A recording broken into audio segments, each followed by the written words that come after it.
सुप्रभात प्रिय विद्यार्थियों, आप सब कैसे हो। उम्मीद करती हूँ कि आप सब स्वस्थ होंगे और आपके स्वास्थ्य की मंगल कामना मैं ईश्वर से करती हूँ।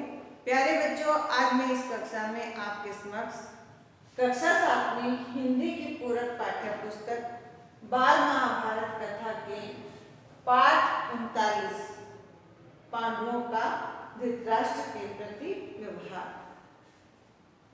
को लेकर उपस्थित हुई हूँ। प्यारे बच्चों, पिछली कक्षा में हमने पाठ 38 किया था, जो था युधिष्ठिर की वेदना। उसमें हमने देखा था कि जब युद्ध में धृतराष्ट्र पहुंचे सहाय स्त्रियों के साथ, तो उन्होंने सब कुछ नष्ट देखा और यह देखकर वो क्रोधित हो गए। जब युधिष्ठिर और श्री कृष्ण उनसे मिलने गए, तब उनके क्रोध की सीमा न थी और इस बात को श्री कृष्ण ने भांप लिया था। जब वो भीम से मिल रहे थे, तो कृष्ण ने उन्हें वहां जाने से मना किया और उनके स्थान पर उन भीम की प्रतिमा को रखा। जैसे ही उन्हें अपने पुत्रों की याद आई, उन्होंने उसे भीम समझकर छाती से लगाया और क्रोध में आकर उन्हें उसे चूर चूर कर दिया। वहां पर युधिष्ठिर से आशीर्वाद लेकर विदा होते हैं और उसके बाद गंधारी के पास जाते हैं। गंधारी भी शोक में थी और यह देखकर अर्जुन भयभीत हो गए, डर गए और श्री कृष्ण के पीछे जा खड़े हुए।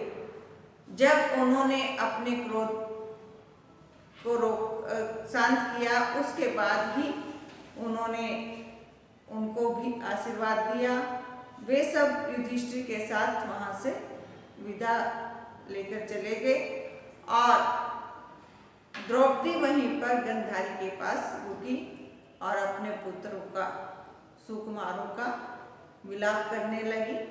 इस पर गंधारी ने कहा कि इसमें मेरा ही दोष है, क्योंकि मेरे पुत्रों के कारण ही कुल का नाश हुआ है। यह सब देखकर युधिष्ठिर का मन विचलित हुआ और उसने वन में जाने की सोची, परंतु सभी ने बारी बारी उनको समझाया कि आप ऐसा ना करें और राज्य करें।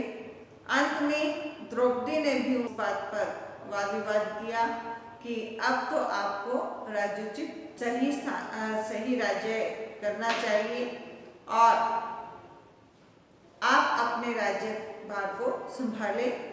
इस पर धृतराष्ट्र ने उनको समझाया और फिर युधिष्ठिर अपने शासन को संभालने से पहले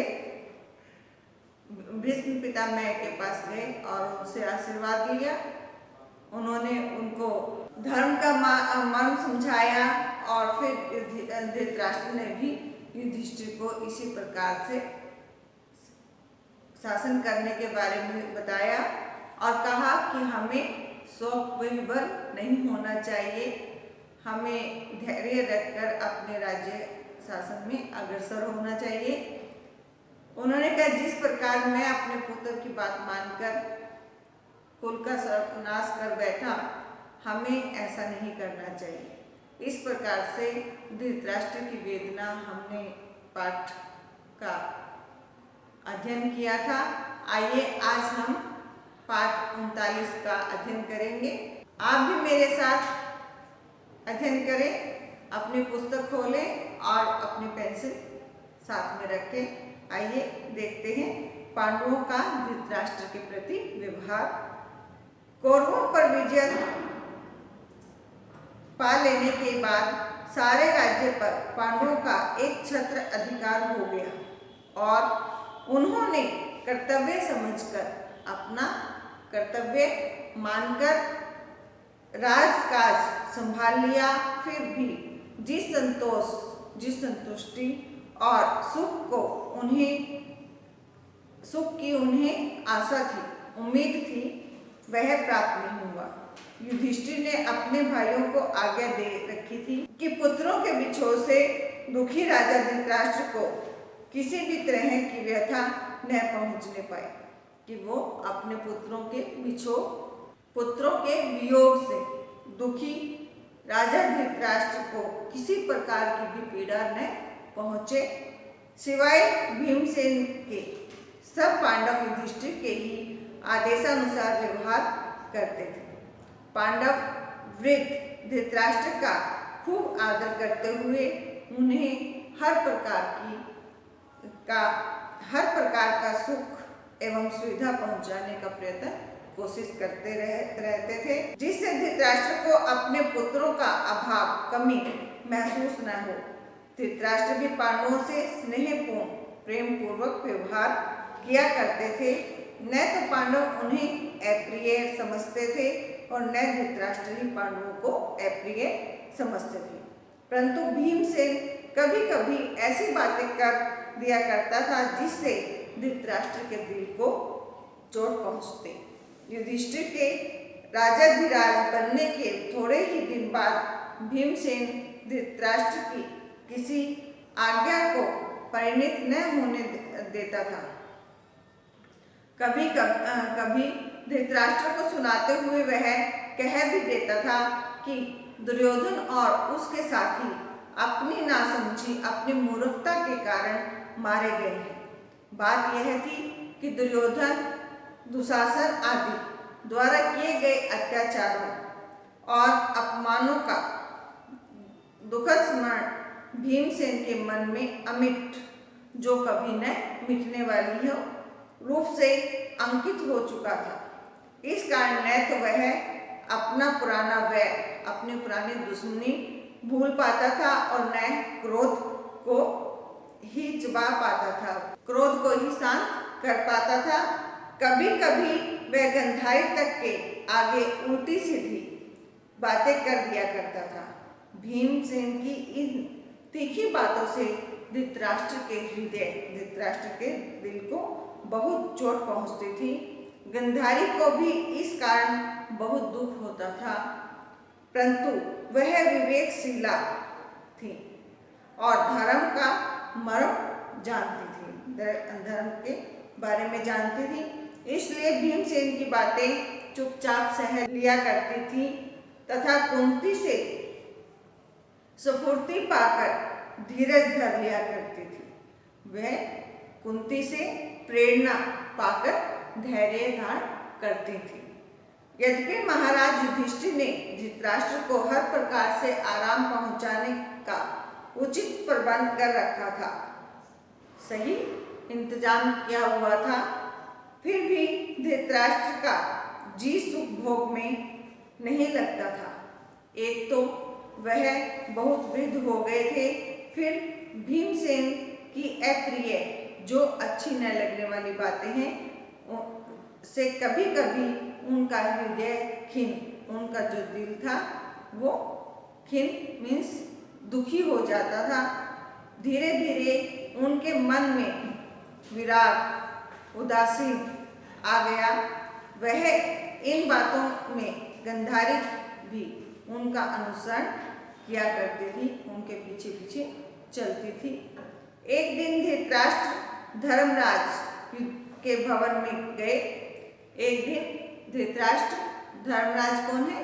युधिष्ठिर, उनके भवन में गए और उनसे बोले, तुम तो शास्त्रों के ज्ञाता हो, तुम तो शास्त्रों को जानने वाले हो और यह भी जानते हो कि हमारे वंश की, हमारे कुल की परंपरागत, जो पुराने समय से जो चली आ रही परंपरा है, प्रथा परंपरा के अनुसार हम वृद्धों को वलकर पेड़ों की छाल के वस्त्र धारण करके वन में जाना चाहिए।